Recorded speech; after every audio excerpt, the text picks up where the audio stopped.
Hello बच्चा लोग, this is Gopal sir and welcome to Edu Boosters. आज हम लोग डिस्कस करेंगे बच्चा इस वीडियो में general character and classification of giardia.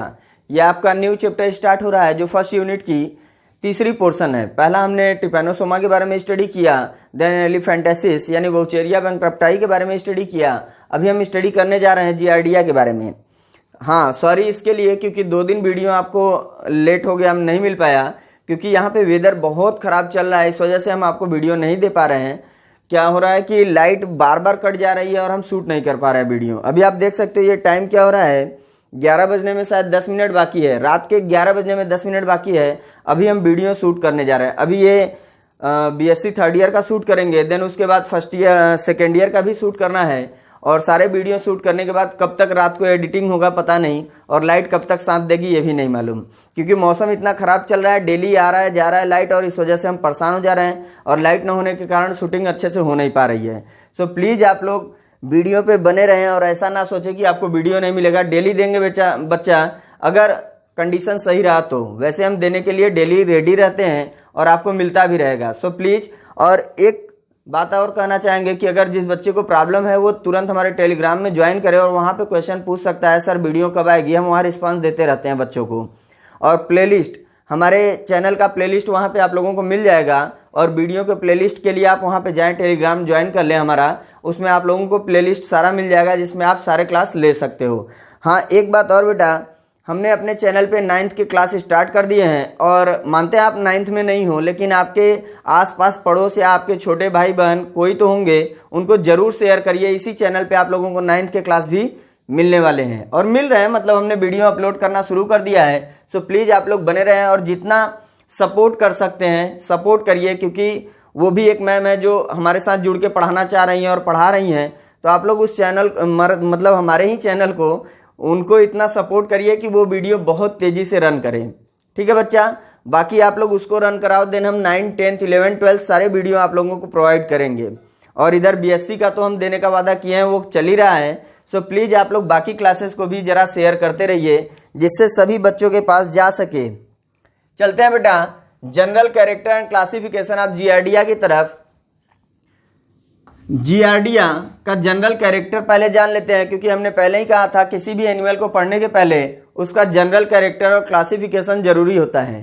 तो ये जान लो, जैसे हमने एक तो ट्रिपैनोसोमा पढ़ा था, सेम वैसे ही ये भी ये क्या है, प्रोटोजोअन्स है। और प्रोटोजोअन्स के साथ साथ ये प्रोटोजोअन्स पैरासाइट है। ये भी फ्लैजलेटेड होते हैं। कैसे होते हैं? फ्लैजलेटेड होते हैं। चलते हैं इस इधर जनरल कैरेक्टर की तरफ। Giardia is protozoan parasite. Parasite का मतलब जो दूसरे के ऊपर रह के अपना भोजन ले लें, न्यूट्रिशन कंप्लीट कर लें। इन लोगों में एक ऐसी वो होती है कि आपके बॉडी पे ही रह के न्यूट्रिशन लेते हैं, ऐसा करते हैं। जैसे कुछ बच्चों ने क्वेश्चन किया था कि सर ये एलिफेंटेसिस के बारे में कि ये न्यूट्रिशन अपना कहाँ से लेता है। तो जहाँ आपके शरीर में ये है, क्योंकि ये पैरासाइट हो गया है, तो आपके बॉडी में ये लिम्फ में या ब्लड में रहेगा, तो वहाँ पे मौजूद न्यूट्रिएंट मटेरियल को ही लेके ये अपना न्यूट्रिशन कंप्लीट करता है। सेम जितने पैरासाइट, चाहे वो ट्रिपैनोसोमा हो या जियार्डिया हो, सबका केस एक जैसा होगा। तो चलते हैं बेटा इधर। फर्स्ट पॉइंट आपने क्या देखा, जियार्डिया इज प्रोटोजोअन पैरासाइट। ये कैसे पैरासाइट होते हैं? प्रोटोजोअन, ये प्रोटोजोअन है। प्रोटोजोअन का मतलब ही हो गया माइक्रोस्कोपिक या बहुत ही सूक्ष्म एनिमल, जो प्रिमिटिव टाइप में आए थे। प्रोटो मतलब फर्स्ट, जॉन मतलब एनिमल। ये बहुत प्रिमिटिव एनिमल है और बहुत छोटे भी होते हैं, और माइक्रोस्कोपिक तो होंगे। इनकी लेंथ भी होती है 10 म्यूएम के बराबर। ठीक है बेटा। और ये क्या है? पैरासाइट है, यानी किसी होस्ट के ऊपर रह के अपना भोजन कंप्लीट करते हैं। इनकी एक खासियत होती है कि ह्यूमन इंटेस्टाइन में जब रहते हैं तो वहां अपने ऊपर क्या करेंगे, एक लेयर का फॉर्मेशन कर लेंगे। इस लेयर को बोला जाता है सिस्ट यानी कोट, जिसके कारण इनको जल्दी इफेक्ट होने वाला नहीं होता है। देन हम आते हैं आगे की तरफ। It is found in small intestine of human. ये कहाँ पाए जाते हैं? हमने पहले ही बोला कि इंटेस्टाइन में है, तो ये कहाँ है? Small intestine of human and bile duct also. और बाइल डक्ट में भी ये देखे जाते हैं। बाइल डक्ट मतलब आप लोग समझ रहे हो, जो हमारे इंटेस्टाइनल पार्ट होते हैं, आई मीन लीवर वाली पार्ट आप देखते हो, तो वहां पे जो डक्ट होती है गॉल ब्लैडर और लीवर के बीच में जो ज्वाइंट करने वाली होती है, बाइल डक्ट होता है, तो वहां पे भी ये देखे जाते हैं। इट कॉजेज क्या ये बीमारी कौन सी करते हैं? जियार्डियासिस जिसको कहते हैं, जियार्डियासिस यानी कि यहाँ पे क्या होता है, डायरिया होता है, लूज मोशन होता है, नॉर्मल फीवर होगा, बदन में दर्द होगा, हेडेक होगा। तो ये सारी चीजें आपको कहाँ मिल जाएंगी? ये जियार्डियासिस या इसी को कहा गया है डायरिया वाला case. Giardia is tear shaped, sorry 2 दिन आदत छूट गया इसलिए बोलने में रिदम टूट रहा है बेटा। Giardia is tier drop like structure. Tier drop यानी आप लोग, भगवान ना करे कभी आप रोएं, लेकिन कभी ऐसा समय आता है कि बच्चे भी रो देते हैं और बड़े भी रोते हैं। तो जब रोने के बाद आंखों से आंसू गिरती है ड्रॉप की तरह, ड्रॉप गिरती है ना आंख की आंसू, तो वैसे ही क्या होता है, बूंदों के रूप में ये दिखलाई देते हैं। आंख से निकलने वाली जो आंसू होती है वैसी बूंदों की तरह। नेक्स्ट पॉइंट पे चलते हैं बेटा। और पियर शेप्ड, हाँ इससे एक रिलेटेड वो है ना, किसी ने मुझसे पूछा, क्या ये कहानी आपको मालूम है या नहीं? इस पे कल रात मेरी आंखों से आंसू निकल आया। किसी ने मुझसे पूछा तू बाहर क्यों आया? उसने मुस्कुरा के बोला कोई तेरी आंखों में इतना है समाया कि मैं चाह के भी जगह नहीं बना पाया और बाहर चला आया। तो वहीं जो बाहर चला आता है बिना पूछे, उसी आंसू की बात हो रही है बेटा। नेक्स्ट पॉइंट पे चलते हैं। It is flagellate protozoans. ये कैसे होते हैं?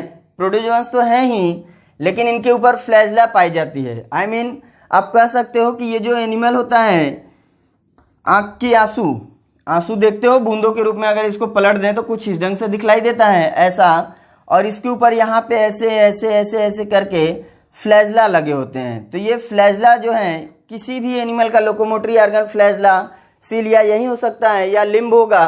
तो ऐसे ही यहाँ पे क्या है बेटा, फ्लैजला पाया जाता है फॉर लोकोमोशन। नेक्स्ट पॉइंट की बात करेंगे। It is cosmopolitan in distribution. Distribution और कॉस्मोपोलिटन से मतलब यह है कि फैलाव तो इनका हर जगह देखा जाता है, लेकिन कॉस्मोपोलिटन का मतलब सर्वव्यापी, सभी जगहों पे।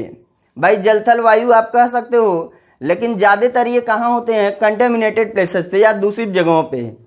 ये सॉइल में भी होते हैं, वाटर में भी होते हैं, और हम लोगों के अंदर कैसे जाते हैं, जैसे साग सब्जी लगा हुआ है खेतों में, पानी हमने सिंचाई किया या हवा के झोंके के साथ इनका शीश टूट के चला गया सब्जियों के ऊपर या फलों के ऊपर, और हमने क्या किया, फलों को लाया, सब्जियों को लाया और बिना वॉश किए उसको डायरेक्ट इंगल्फ कर लिए या खा लिए। तो वो क्या होगा कि जो यहाँ पे मौजूद जियार्डिया है वो सीधे हमारे इंटेस्टाइन में चला जाएगा और जियार्डियासिस काज करेगा या डायरिया।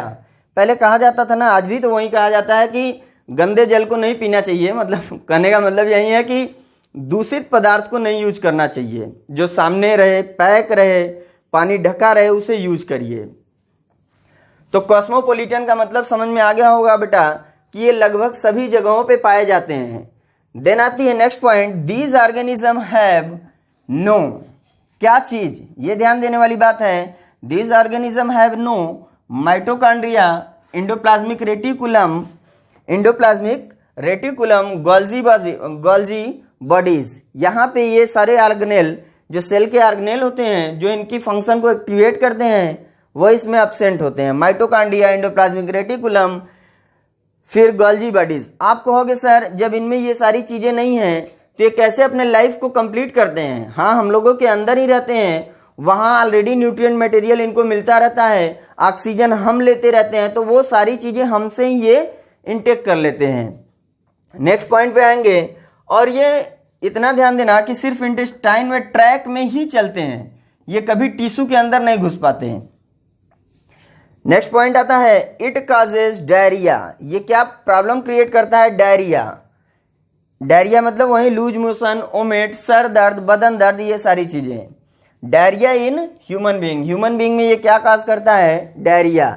ऐसा नहीं कि ये डायरिया ह्यूमन के लिए ही पॉसिबल है, सबको हो सकता है।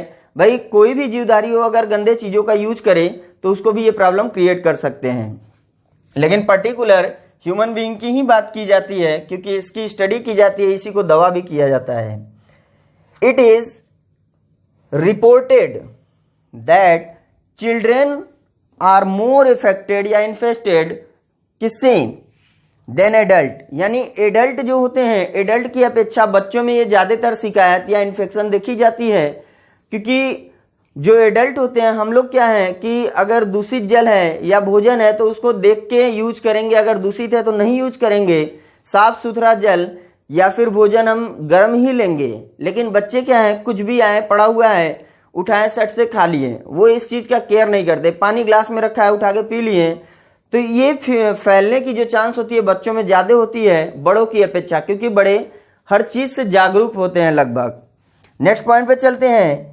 It reach in body. एक होता है रीच मतलब बहुत ज़्यादा, एक होता है पहुंचना, तो स्पेलिंग शायद मिस्टेक हो, हमारी उम्मीद से सही है। It reach in the body through किसके, through contaminated food and water. ये किसी भी शरीर में कैसे प्रवेश कर सकते हैं, जब इसको हम प्रवेश कराएंगे तभी, अपने आप ये नहीं जा सकते। और एक चीज़ और है कि ये स्प्रेड नहीं होते, कांटेक्ट, ब्लड कांटेक्ट से भी स्प्रेड नहीं होते हैं। ये ओनली जब हम अपने से गंदगी करेंगे तभी ये हमारे अंदर आएंगे, न तो ये किसी के टच में आने से हो जाएंगे, न तो किसी के ब्लड के टच में आने से होते हैं। ठीक है बेटा, तो चलते हैं हम क्लासिफिकेशन की तरफ, आप इसका नोट्स बना लें। तो चलते हैं बेटा क्लासिफिकेशन की तरफ। हमने जनरल कैरेक्टर देख लिया, अब चलते हैं क्लासिफिकेशन की तरफ। सो प्लीज़ अगर आप लोग नए हैं तो जितना शेयर कर सकते हैं शेयर करिए और सब्सक्राइब जरूर करिए। सॉरी, अगर नए हैं तो आप सब्सक्राइब करिए और जितने लोगों को शेयर कर सकते हैं सभी लोग शेयर करिए। चलते हैं हम नेक्स्ट की तरफ। Phylum protozoa. प्रोटोजोआ का मतलब हमने पहले ही बता दिया कि वो एनिमल जो स्मॉलर या माइक्रोस्कोपिक हों उन्हें प्रोटोजोआंस कहते हैं, जो प्रिमिटिव टाइप के एनिमल। फर्स्ट टाइम यहीं पे स्टडी किया गया था प्रोटोजोआंस को ही। देन क्या है क्लास मैस्टिगोफोरा। मैस्टिक मीन्स होता है टेल, और टेल को धारण करने वाले। जू मैस्टिगिना, यानी जू का मतलब वो जो एनिमल से बिलोंग करते हैं और टेल भी धारण किए हों, यानी ऐसा एनिमल जिसमें टेल पाया जाता हो। प्रोटो मोनेडिना, यानी ऐसा जो फर्स्ट टाइम देखा गया कहाँ, प्रोटोजोआंस में, जिसके पास फ्लैजला पाया जा रहा था, और भी हैं लेकिन यहाँ इसकी बात हो रही है। देन बात करते हैं जीनस की। जीनस है बेटा जियार्डिया और स्पेसीज है लैम्बलिया। सब स्पेसीज की बात की जाती है, इंटेस्टाइनलेसिस बोलते हैं उसको, तो उसे हमें देखना नहीं है, बस इतना हमको देखना है। और प्लीज़ बेटा प्लेलिस्ट में जाके आप एंड में देखेंगे, अब प्लेलिस्ट आपको मिल जाएगा और आई कार्ड पे भी ऊपर आपको मिल जाएगा। प्लेलिस्ट से सारे नोट्स आप बनाते रहें और कंटिन्यू जो वीडियो है आप देखें। और प्लीज़ एक बार और फिर से हम कहना चाहेंगे कि हमारे चैनल पे 9th क्लास का वीडियो अपलोड हो रहा है बेटा, अगर जिसको नीड है उसे आप प्लीज़ शेयर करें। हम ये नहीं कहते कि आप लोग देखिए, और जितने लोगों को आप शेयर कर सकते हैं प्लीज़ शेयर करिए। और जो बच्चे हमारे वीडियो को देखते हैं वो प्लीज़ कुछ दिनों तक ऐसा ज़रूर करें कि जब तक हम वीडियो बना के आप लोगों को दे रहे हैं तो आप क्या करिए कि जो ही हमारा नोटिफिकेशन पहुंचता है फर्स्ट टाइम आप लोग ऑनलाइन ही देखा करें प्लीज़। देन उसके बाद आप अपलोड कर लीजिए, 2 बार 4 बार देखिए, उससे मतलब नहीं है, लेकिन प्लीज़ फर्स्ट टाइम जब आपके पास पहुंचे तो उसको आप ऑनलाइन ही देखा करें, जिससे चैनल तेज़ी से ग्रोथ कर सके। Thank you for watching my video.